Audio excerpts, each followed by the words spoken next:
Blight him, and he'll be dead.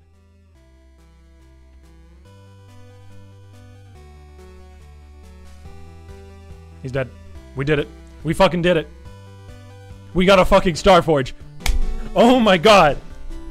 Oh.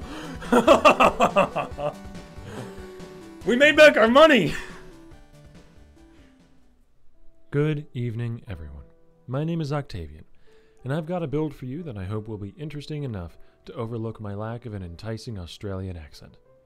My league starter this league has worked out for me far better than I anticipated, and I wanted to share it with you all. I've been playing a Blight Trickster tank, and I've so far been able to bring down everything short of Shaper on just a 4-linked pair of these beauties. And, with a bit of work, I've successfully downed Shaper on a somewhat higher budget. This guide will be focused primarily on the inexpensive version of the build, however, which is more than capable of running everything up to the big bad boss at the end of the Atlas. First, the downsides. Blight's damage ramps up over time by stacking debuffs, which means that it has a minimum time to kill. Almost no matter how good your gear is, there is a limit to how quickly you can clear content. Abyssal Cry is very helpful here, but we'll get to that.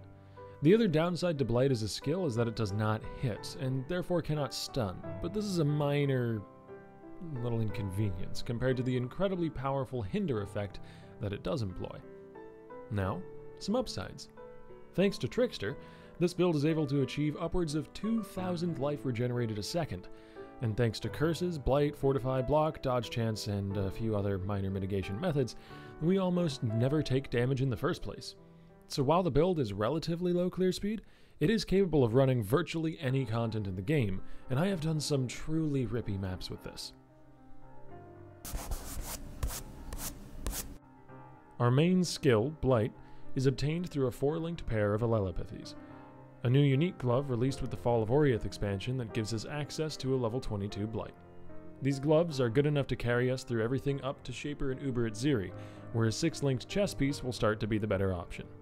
Get yourself a well-rolled pair of Allelopathies and socket in increased area of effect, void manipulation, efficacy, and controlled destruction support. At the time of writing this guide, these gloves are so cheap that they can be easily mass bought to corrupt for a +1 to socketed gems corruption, so aim for that as well if you have currency to burn, and you won't be using Vol's Vision, which we'll talk about later on in the build. The most important secondary gem setup in this build is Abyssal Cry, which is used to enhance our clear speed immensely. The links for Abyssal Cry that I currently use are increased AoE and reduced mana support, since I reserve almost all of my mana and have very little to work with. For auras, I run the dual blasphemies of Enfeeble and Temporal Chains, as well as Arctic Armor, which is incredibly effective on a channeling build. This leaves me with very little unreserved mana, but Patient Reaper affects mana regen as well as life, meaning that it is literally impossible for me to run myself dry despite my very low mana pool. For mobility, Shield Charge with Fortify and faster attacks zooms us around at the speed of sound, and a spell totem linked to Wither and faster casting assists with single target damage a ton. The rest of my gem sockets are taken up with a Stone Golem and a cast when damage taken setup, using Tempest Shield, increased duration, and Immortal Call, since these all synergize beautifully with the duration that we scale in this build as well.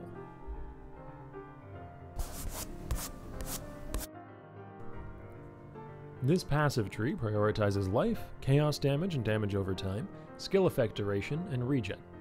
Picking up some AoE nodes is very helpful as well, but as Blight no longer scales off of area damage, we avoid wasting points going for Blast Radius just outside of Witch, as it would be 2 points for nothing but the 10% AoE. Not quite worth it. As far as notable effects, I pick up Dual Curse, and picking up an additional Frenzy Charge outside of Shadow is an option as well, but not one I've gone for. While leveling, I would suggest using Blade Vortex, since Blight is garbage until it has gained some levels in base radius, and rushing the AoE nodes on the tree while grabbing life along the way. Make sure that while you are leveling, you have a Blight skill gem socketed and gaining levels so that you can switch to it eventually. As for our Ascendancy, Trickster is the obvious choice. Tons of damage over time helps Blight for sure, but the main reason for this choice is Patient Reaper. The 70% increased recovery scales all of our regen nodes and flat regen picked up in gear to an absolutely massive level.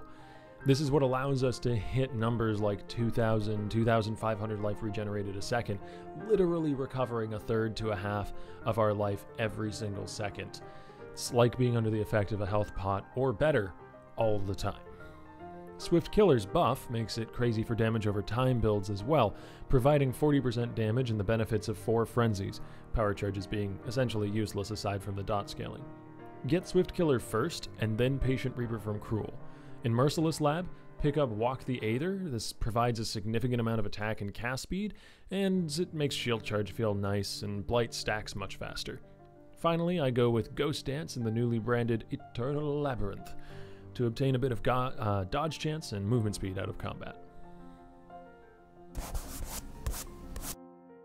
This build should only set you back at most 70 to 80 chaos, at least at current prices, and that's with decent rares.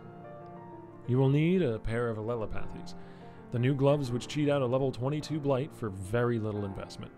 Also, absolutely necessary, are 2 Spreading Rot Jewels, which are essential for the increased chaos damage taken effect while enemies are hindered.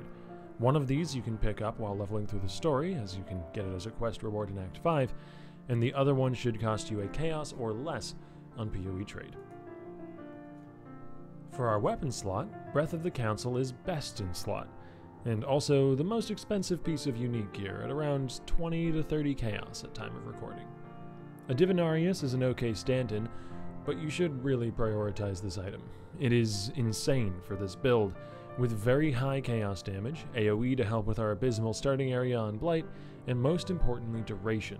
This scales the length of the hinder, and thus the amount of time enemies are taking increased chaos damage, as well as making it much easier to reach 20 Blight stacks against single targets, which is critical for doing your maximum potential DPS. Vol's Vision is my choice as a helmet, since it gives the build a large amount of flat regen, which Patient Reaper scales on kill. The only issue here is that you cannot use Corrupted +1 gloves, as it disables Vol's Vision.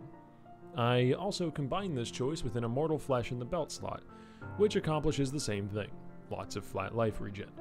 Really, it is not necessary to use both, but they are both cheap. I would highly recommend at least one of these choices. In the shield slot, I use the new Harbinger shield, the Unshattered Will, which provides a large amount of damage at very little cost, since it does have a life roll as well as respectable resistances. On top of that, the Harbinger summon is fairly potent and not to be underestimated. This shield currently costs around 15 chaos and is dropping every day. The rest of my gear is all rares and intended to fill out resistances and get decent life rolls. If you can manage to get the 2% of life and mana regenerated when hit enchant on your boots from Uber Labyrinth, or pardon me, Eternal Labyrinth, it is just crazy good, and having your amulet be a marble base would be perfect, but difficult. In addition to that, make sure you're using a sulfur flask for the consecrated ground that it generates. I'm currently experimenting with, and rather enjoying, using an overflowing chalice. And finally, a brief note on the Pantheon. Soul of Tukohama is essentially best in slot for this build under any circumstance, and should always be assigned as your minor god power. Upgrade this as soon as possible to get the extra life regen from being stationary. You can do this by capturing the soul of the Marshes boss with a divine vessel.